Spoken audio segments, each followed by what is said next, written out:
What would you do for love? Today we won't be talking about a fictional story or a creepypasta. Rather, we'll talk about a seemingly real stalker's journal. So, let's take a look at the mindscape of a person whose perspective has been twisted by obsession and lust.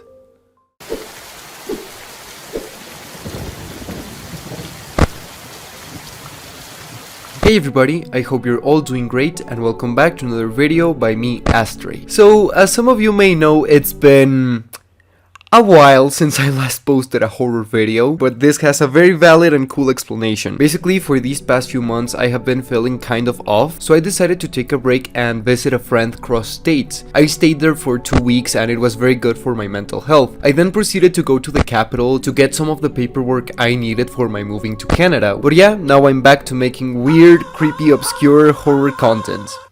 That's my life now. But anyways, before we begin with today's topic, I'm asking you to please subscribe. We're only one subscriber away from getting 600 subs, which is amazing and unbelievable, and I'm planning something special for the 666 follower special, so yeah, if you like my content, please consider subscribing. Plus, I'm also gonna start posting really interesting things in the future. For example, I started working on a new project that you guys will absolutely adore, and I will also start live streaming every other Friday, mainly doing art stuff, but it's not limited to that. So yeah, if you're interested in seeing me evolve and grow as a niche micro celebrity, please consider subscribing. But anyway, that's it, and let's get on to the video. Love is weird. It can help us reach the best side of ourselves, but it can also make us sink into the worst and vilest attributes we have. This story was originally posted in the niceguys subreddit back in 2018. For the ones who don't know, r/niceguys is a comedy subreddit where people, mostly women, talk about weird/funny experiences with creepy perverted men. This story was actually deleted some time ago. I don't know exactly when this happened, but apparently OP was very direct that this post was made on a burner account. The story was then re-uploaded to Imgur?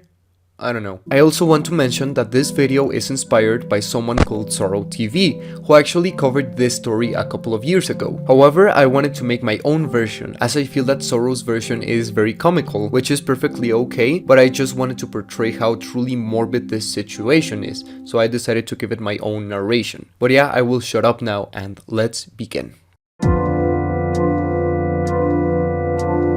This now deleted post is called Your Garden Variety Delusional Cubicle Neighbor. It has been archived on the Wayback Machine, and since we don't know who OP is, we'll call them Kim. So I want you to keep in mind that this story is real. This isn't a creepypasta or an ARG or something. This is the story of a girl who had been dealing with a really weird coworker. So yeah, turn off the lights, go get some popcorn, and let's read the journals a very sick person made about Kim for years. Our Love Forever, Volume 1 of blank. I received these journals and pen, don't forget the pen, plus flowers, candy, and a huge stuffed bear from my former cubicle neighbor at a job I worked at for 3 years. As you'll see, the guy is fucking nuts. February 23rd, 2016. Wearing brown wrap dress with silver buckle on belt, 3-inch heels, also brown. Hair up, little too much mascara. You and Lily were talking about that dumb show Pretty Little Liars.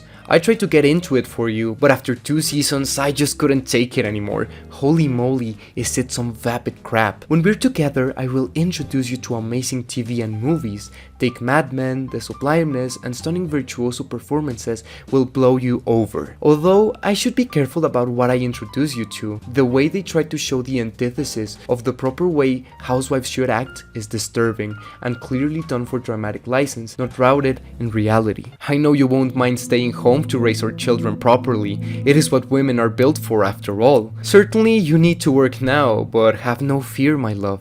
I will take care of you the second you're ready.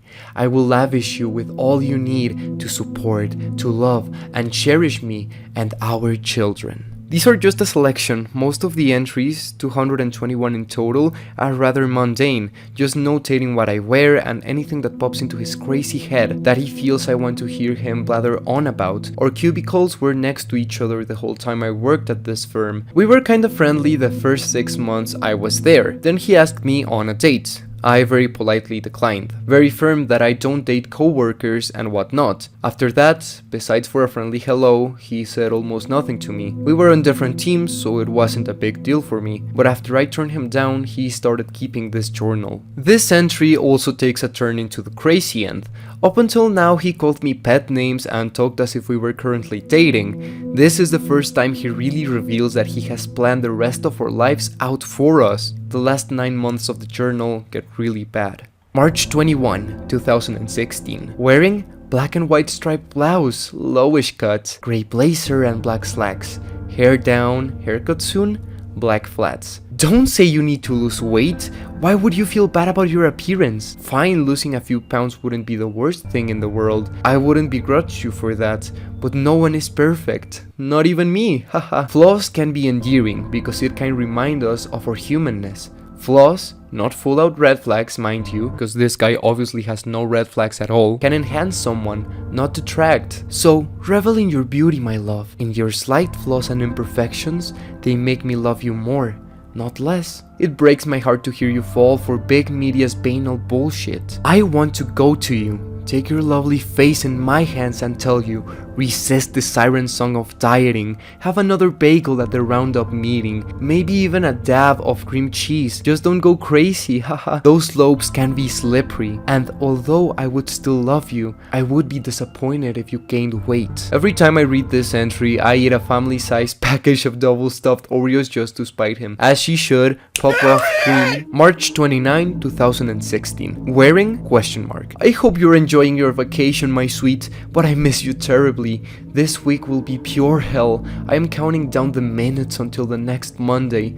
Honestly, I thought of going with you. I'm sure if you saw me there in the resort, your heart would have been bursting with love, but maybe not. I'm sorry for doubting you, but on that tiny chance that you weren't super happy to have me there, I can be part of your friend's wedding, right? Haha. I couldn't put you through that. Sometimes it seems you're close to acknowledging our true love. Other times, it frustrates me. I'm sorry, but it does. I don't want to be mad, so I wait. But not forever, silly. Heck, this could be for the best. Seeing holy matrimony could be the push you need. I hope so, because I love you. And you love me. Soon. I know what my reaction would have been if he was at the resort in Mexico where my friend was getting married, a trip to HR, and moving to a different part of the office. June 29, 2016. Wearing green silk blouse, black tight skirt that doesn't make your knees standing. I can only imagine how short it is when you are sitting. Black 2-foot heels, hair up. The flirting thing with Thomas needs to end. I try to be understanding. Women are evolutionary wired to flirt, but hearing you banter with him 2 or 3 times a week when you know I'm listening makes my blood boil. What does Thomas have that is attractive to you? I just don't get it. It makes me sick hearing his disgusting innuendo and your positive responses to that kind of talk. Be modest, be meek and pure like you should. I feel I need to stand up and remind you that your perfect mate is right here, inches away. I'm everything you need and everything you will come to understand you want. I struggle with your behavior, my sweet. I truly do, but it doesn't get me down because I know the end game, even if you don't yet, that we will be together forever. You are getting there too. I can sense it. Your inability to date anyone more than 2 or 3 times, and the fact that you even recognize Thomas as just a work boyfriend, i.e. plaything, means you're getting there. I am patient. I truly am. After all, we will have the rest of our lives together. Barf. He doesn't understand that a work boyfriend actually means anything. I don't find my work boyfriend attractive at all. I just enjoy his jokes, something to break up the day. I had no idea what a work boyfriend was, but it is essentially a co-worker you spend your time with, for example at lunch and stuff. So this guy is mad that Kim has friends. October 21st, 2016. Wearing loose button-down turquoise shirt, black A-line skirt, hair up, black flats. Thank you, my love. I'm so happy right now. That conversation with Anne, talking about masturbation habits. Wow, every time that fat hippo opened her mouth, I wanted to yell, shut up, let Kim talk. I'm not going to lie to you. Never unless for your benefit, obviously. I've been rock hard ever since. I'm seriously considering making use of the bathroom in that way. I have only done it once here, when you wore that sheer blouse under your lavender jacket, but the heat was fucked, so you had it off all day. I could see your lacy bra and a hint of your sensual mounts of pure heaven. I missed that day. September 14, 2015 to be exact. I am so thankful I got pics. Yes, you have kind of a derpy face, but it wasn't like I could ask you to pose, haha. Not to take anything from your gorgeous face, but that picture is all about your breasts. Honestly, in this case, you could have a bag over your head and the picture's amazingness wouldn't be diminished in the slightest. Way off topic, I know, haha. I'm not trying to embarrass you, my sweet. God, I can't get that picture out of my head. I feel like if I could touch myself again, I'll explode in my pants. Okay, 1 minute. October 21, continuation. You totally glanced at me when I walked by, didn't you? Checking me out with your cute little smile. Don't deny it, I saw you, my love. You knew talking with Anne like that would get me so excited, huh? What a kinky sex spot. I'm grinning from ear to ear now. We are so close to this happening, aren't we? I'm shaking with anticipation for the inevitable, for our fate. We are hurtling closer and closer. I'm so excited. The fact that he always heard every little thing I said is really suspicious to me.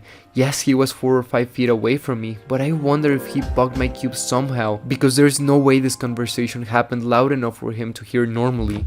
But based on his behavior, I have a pretty good reason to be. Also, double barf at the thought I was trying to turn him on, or that he went to the bathroom to jerk it. Those double stuffed Oreos from before don't have a chance. October 24th, 2016. Wearing blue slim sweater with white collared shirt underneath, light brown slacks, hair up, brown 3-foot heels. Just to make sure you understand in regards to our discussion on Friday, I do try to limit my masturbation, and have no fear, it is only you I think about when I just have to release. All my previous material is nothing compared to you, my love. There is a difference between you and me when it comes to masturbation. When you do it, you are preparing yourself for me. I know you also have sex, but I do my best to not think about letting another man have you. It upsets me, but at least you are seeing how awful other men are compared to the nirvana that will be me. But I'm saving my seed for you, to implant your sweet flower. I know they say that sperm regenerates every day, but I've seen men say that their loads are larger when they wait, and it feels that way to me too. Not like I measure or anything, hahaha, but a part of me mourns all that poor sperm who just want a chance to be the one that creates Andrew Peter, our first child, and instead find themselves in a tube sock or going down the shower train. So I will do better, abstain as much as I can for you, my love. You'll excuse me if I want to take a bath for the next 7 days after this. Ugh, my sweet flower would spit his mucked up seed out faster and farther than a llama can spit. Also, thanks for ruining Andrew and Peter for me. November 23rd, 2016. Wearing who the hell knows. How can you do this? How can you abandon your one true love? How can you abandon our life together? How can you doom our future generations to nothingness? How?